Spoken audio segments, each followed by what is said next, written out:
Nice. Hi, nice to meet you. Yeah, Um, nice to meet you guys too.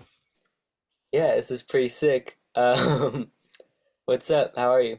I'm doing good, man. Just got out of school like an hour ago, so I'm just chilling. Oh, fun. I'm not going to school tomorrow because I got a bachelor party, so I'm very excited for that. So I get to go to LA for the weekend. But yeah, I'm just chilling. I have Nice, time, nice. so All right, so I think we'll get started because we don't have Zoom Premium, so every yeah, minute don't is worry. precious. Right, so you're a 16-year-old stand-up comedian from the Bay Area. Hmm.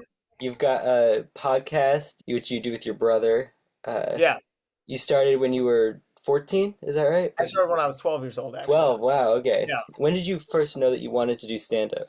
Well, I mean, from like ages like 5, 6, and 7 and stuff, I always wanted to be a performer, right? I was very outgoing and extroverted, which actually kind of changed in my older years. I'm definitely more introverted now, but I'd always wanted to be like a performer.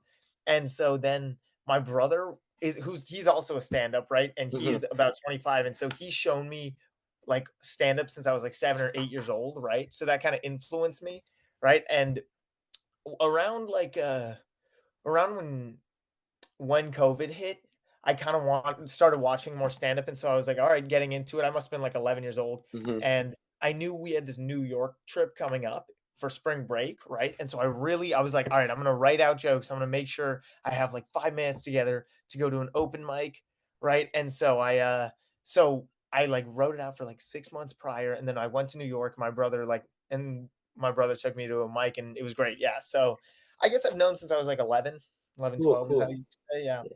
When you were starting out as a kid, like how did you get people to take you seriously?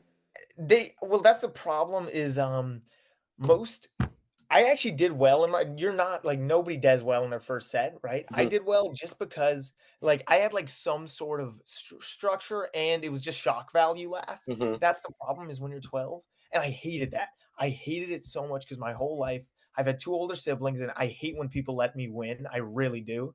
And so I hated getting shock laughter, but that's the kind of laughter that you'd get because you're like a 12-year-old, nobody's going to take you seriously, right? When I was around like 13, like 14, I wanted to actually start talking about real shit. I hated doing all like, oh, schools like this, Catholic Hmm. school, like I just didn't like that. And so they start taking you seriously once you just present yourself more seriously. That's not possible until I'd say 14. Because when you're 14, you're like a freshman in high school. You're a bit more maybe I was definitely more developed, right? Because I was 2 years in. So that's when I'd say they started taking me seriously. But otherwise they're not gonna take you seriously Yeah.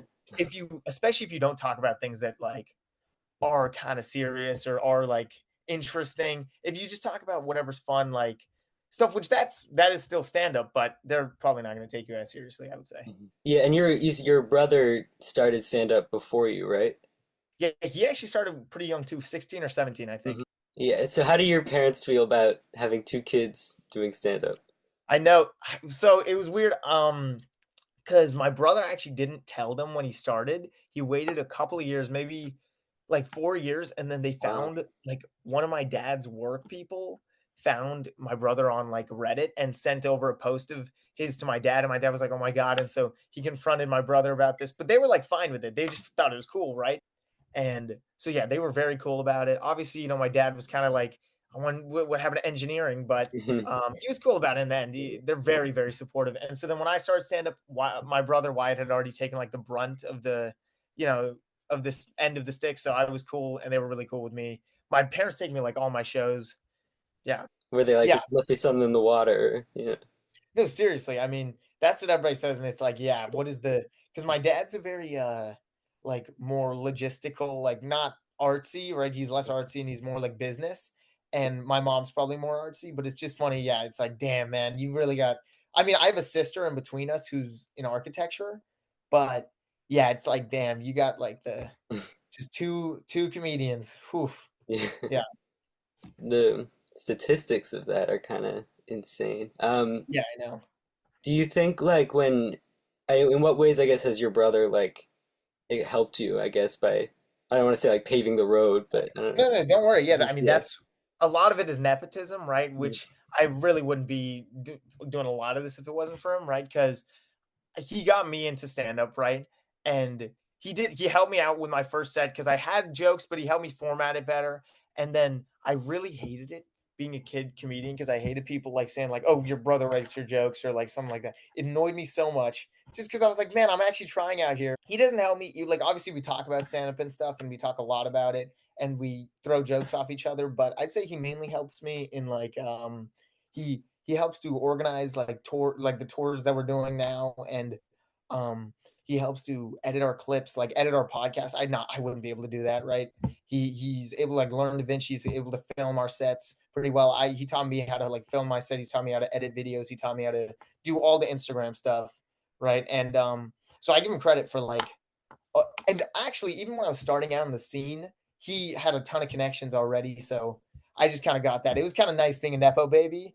Definitely, it was easier, and that's the opportunity a lot of people don't have when starting stand up. But yeah, so he's helped me with I'd say probably just growing mostly at the start, but he's helped me a lot still. Yeah, that's actually you mentioned like Instagram and stuff, and that's how I discovered you. Obviously been like a pretty big part of your Yeah, rise to fame. I'm I curious, wouldn't say like fame, but yeah. I would say fame. Uh, Okay, I appreciate that. Yeah. I'm curious, like how that work. Like on when you do a show, are you thinking like if a joke lands well, you're like clip Yeah, that. I mean, that's the weird thing is you kind of do start thinking like that. Like, Hmm. you're like, I'm like, oh my God, this can be great for Instagram. I got to keep going. I'm killing this shit, right? So, because you're like, I can get this, and this will be a viral clip, right?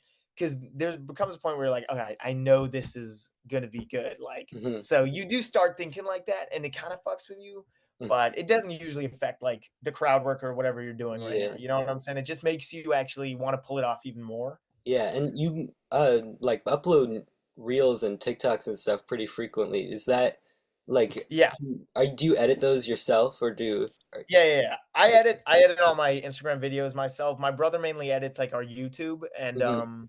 all that stuff. But yeah, I edit all my Instagram myself and I caption it. And yeah, I try to upload frequently because otherwise I get very paranoid about it. But Yeah. yeah, it's not too hard.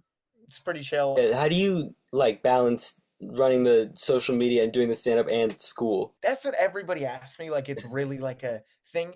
And it's weird because only recently has that actually started to be like not a problem, but like a stress on me. Because Mhm. before I haven't been really that stressed. I've been like, it's been pretty easy to balance. But yeah, I don't know. As of recently, it's just tough because you come back from tour shows and then you have school the next day. You got Mhm. to grind out your homework at like midnight and edit reels. I'd say I kind of like being able to have all that because then I actually feel like I'm doing something, right? Which like because I used to think like when I'm doing it, I'm like, man, I'm not doing anything. Like, what am I doing? Right. I still think that sometimes, like, even if I have a packed day, I'm like, I'm not doing enough. Right. It's not even like a sort of mentality thing. It's just me worrying for myself about what I want to do. Right. And sorry, I just dropped my pen. You're Yeah. And so I wouldn't say it's straining. It's just better to have things constantly. Because even though it's like you do want to relax, after a point in relaxing, you're like, I'm kind of done with this. Like, I got to get back on. And it's always something in the back of your head, like, fucking shit, dude, I'm nervous about this or I'm stressed Yeah. about that. So it's not too hard to balance it. Also, the best part about balancing a ton of things is you get to complain as much as you want. So I love that. I can just complain to my friends. Yeah. Doing stand up comedy made you the king of your school. Oh God, no. I'm not popular at all. I'd say it's actually made me the opposite, right? I'm like where I'm like the lowest of the high like of the popular kids in the hierarchy, right? Mm. I'd say I'm like I get invited to all the parties mainly because I'm in the friend group that's like at the lowest, but we're still like respected enough to get invited. But no, I'm not at all. Not at all. Nobody thinks it's that cool.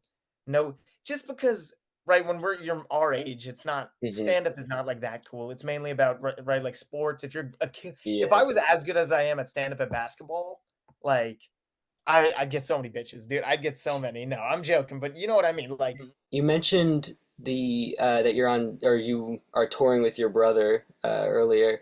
I want to ask like what's it like to tour with your I think you tour with your whole family, right? kind of, yeah. Some shows just my brother and I, but yes, most of the time we bring our family along just because we're not too poor. We're pretty middle class, so Mhm. we have the money to just travel around as a family, so it's great. Yeah. I was Just curious what it's like to do shows with your brother. Like, and if do you feel more comfortable up there with another person? Yeah, I mean, definitely touring itself is way better with another person. I mean, Hmm. I've never done it alone, but when you do it, like, it's like really tiring, really stressful. You gotta like put Hmm. on the shows, get the camera ready, like, do all this stuff. And it's pretty lonely if you don't have anyone with you. Like, you're just there alone in a city, you don't know anyone, right? And you're just doing the show and then leaving. So it is definitely better to have someone there, especially when it's your family. It's like fun. It's like a family trip. Because we've started doing that somewhat recently. We started like in October doing like stand up together at the end of our shows. Right. We usually go up like 10 minutes, nothing scripted, just kind of screw around on stage. It's fun. Right. And I wouldn't say I feel more comfortable. It's definitely still like a kind of weird, but I we are getting more comfortable. I'd say the like weirdest thing is like if okay, if we're like done talking about something and we don't know what we're gonna go to next, right? Sometimes I look at him mainly. I'm like, dude, do you have this? Like, I don't know, Hmm. because are you ready? Like, do you have something? And then he'll like say something maybe, or he'll look at me like, oh fucking, and so then we got to figure it out. But yeah, it's fun doing stand up with someone else. It's definitely way different. It's way different. And you host a podcast with him, which I Mhm. it had a different name before Gen Xenophobic Pod, right? Yeah, it was called Doctor Lawyer Comedian for about Yeah. a year before that, but then we kinda realized it's not r as marketable, right? Because it Hmm. doesn't really have, like, a brand, but Hmm. now we changed to Gen Xenophobic, which actually has been helping us more because we're branding it like we're 2 sides of Gen Z, right? I'm the end of Gen Z, he is 25, so he's, like, the start of Gen Z, Hmm. and so we're both, but it's weird because our generation is so vastly different, right? His is definitely more like liberal, more like atheist, less Catholic, like more all that, which as our side is like definitely more MAGA, more Republican, more religious somehow, more Catholic, more, addicted to our phones and stuff. So it's just very different cultures. Yeah. And so we kind of just talk about that and try to, you know, but it does go weird because you're hanging out with your brother, you're just talking shit. It's fun. I think in your first episode of the podcast, you tell a story about a terrible show that you had at like a retirement party.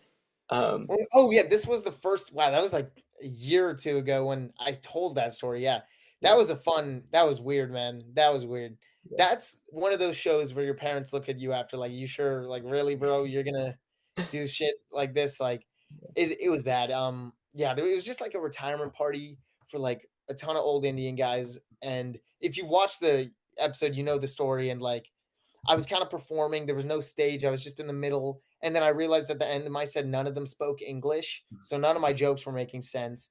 Then some guy just walked on stage, took the mic from me and said, "All right, man, you're good. Don't worry about it." And he was like, I got paid like $200, but it was still like yeah. so weird. It was the weirdest experience, I think. One of the weirdest I've had doing stand up, dude. Oh. When you have like a difficult audience like that, what do you like? How do you recover, and what's your motivation to keep going? Yeah. I'd say how I usually recover with an audience like that, there's no recovering. They Yeah. don't speak English. I can't switch to Hindi or something. Hmm. But if an audience is like really shit or like really like just not receptive, not like thing. My brother actually said it pretty well when we were talking about it yesterday. He was like, it's kind of how you have mental calories, right? If you're like let's just say the crowd is very it's kind of widespread, they're not paying attention. You'll focus on keeping the crowd together on crowd control, but then your material will suffer. Like you won't be killing as hard because you're focusing more on crowd control, so you won't be as funny. Um, but then if the crowd's easy, you can work on material and you'll kill no matter what, right? If the crowd's like really attentive. But I'd say the way I usually try to salvage like like worse audiences is by really just I mean crowd work is actually the best way to do that because most audiences if they're bad it's just because they want to be talked to more or they want like more of a personal connection. They want to see you interact with the audience or like shit on the venue or like shit Hmm. on someone in the audience, just talk to them. So yeah, I'd say I do crowd work and just talk to the people to Yeah, save like a bad set. when you're doing crowd work, how do you like pick out someone from the audience to talk to, or do they usually talk to you first? No, I'm pretty bad at that. I'm pretty bad at that. I got to get better, but if they talk first, then that's best case scenario because then I can just ask them like, ask them questions about whatever they brought up. But um I'd say how I usually ask them is if I have like a joke, right? Most of my jokes recently have been starting with like a crowd work thing. Like I've been doing this joke about Jesus and stuff. So I've been starting it like asking the audience if they're Catholic, right? I've been doing this new joke about like school shootings and guns. So I've been asking people like, do you guys have a gun? Like all this different stuff, right? And so I've just been trying to enter my bits more using crowd work. Hmm. And that obviously, helps and it just makes it more fun. But if I just have to go cold, I usually will just ask them like what they do for work and Yeah. boring shit like that. But yeah, I don't know. That's if I'm like really dying. Have you been influenced by any other comedians? Yeah, oh, definitely. I'd say my brother obviously the most. I mean, Mhm. that's like obvious, but I'd say my biggest inspirations. So from ages like 12 to like maybe 14, Chappelle was like my favorite. I was like he was my idol, right? And weirdly from ages like 7 to like till now probably I love Dave Attell, right? He was like always my favorite comedian as like a kid. I love Dave Attell, but Chappelle from 12 to 14 was like my idol because he was like he started when he was 14. He did all this stuff. I wanted to be him, right? I really did. And so he was my biggest idol. But then after like his recent specials, he's just kind of fallen off because he had like an ego death, is how I describe it. So I'd say I draw inspiration from those two a lot. I'm trying to think of someone who isn't usually said. Patrice O'Neill, Bill Burr, obviously. Love Bill Burr. I like Jessica Kirsten a lot. I'd say I Yeah. draw some inspiration from her. Just, um, whew. I have to say, I guess, who else can I say? George Carlin, obviously, Bill Hicks, those guys. Yeah. I can't think of too many others. I'm trying to say, I loved Aziz too as a kid, but that was mainly just because he was like Indian, and it's luckily it's not becoming as racially separated like now. But yeah, I'd say those people. I can't think of any others too much, but yeah. Do you have any advice for like other people who are interested in getting into comedy young?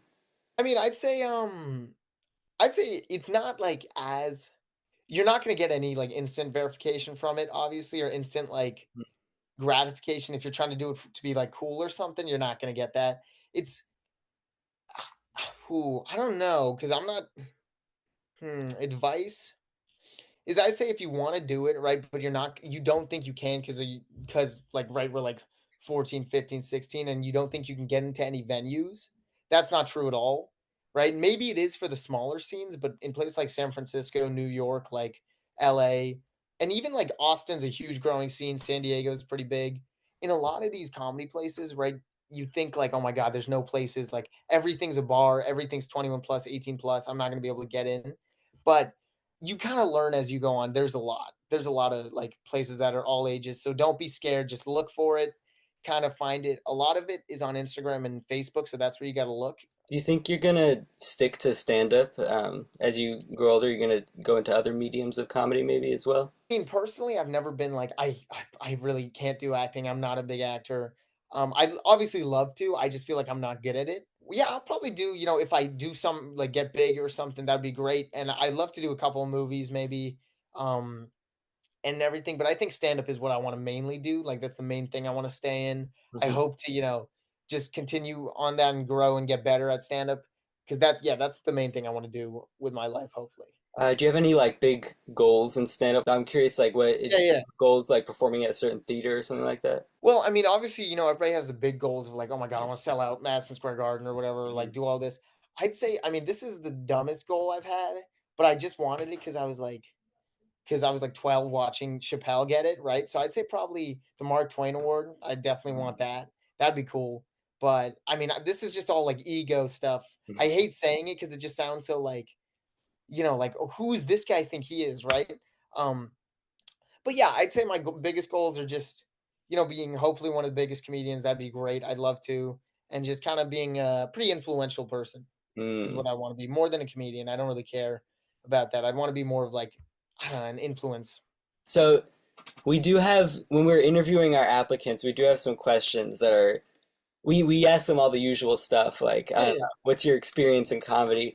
But then we have some questions at the end that are like really, really important. Okay, dude, ask whatever you want. I'm I cool. would, yeah. So I'm just really curious to hear your answers on these. We've had some great answers, and we've had some answers that have broken an otherwise very good interview. All right, first question. So, are you familiar with the Hasbro toy Bop It? Oh my, okay, so nice. Yeah, yeah, I am. Okay. What is your favorite apparatus on the Bop It machine? Hmm. That's really, I'd say pull it. Pull it. Pull it. It has to be pull it. Because, Gotcha. twist it, it can sometimes screw with you. Pull it. If you pull it, it's good. You know what I'm saying? Like, It's true. I like it. Because you pull it, you're like, all right, I'm done. I Mm-hmm. got it. But twist it is quicker. It Yes, is. it is. But pull it gives me that reassurance. Do you have a least favorite? Oh, probably I don't know if you had the big bop it apparatus, like one of the apparatuses was the flick it. It was like this green thing. I Mm-hmm. That was my least favorite. Yeah. Gotcha. Gotcha. All right, next question. You did well so far. We don't get too many pullets. We get a I lot of know. I'm mistakes. getting yeah. If you could be a kitchen appliance in the kitchen, hmm which one would you be and when? That's tough. Okay. That's.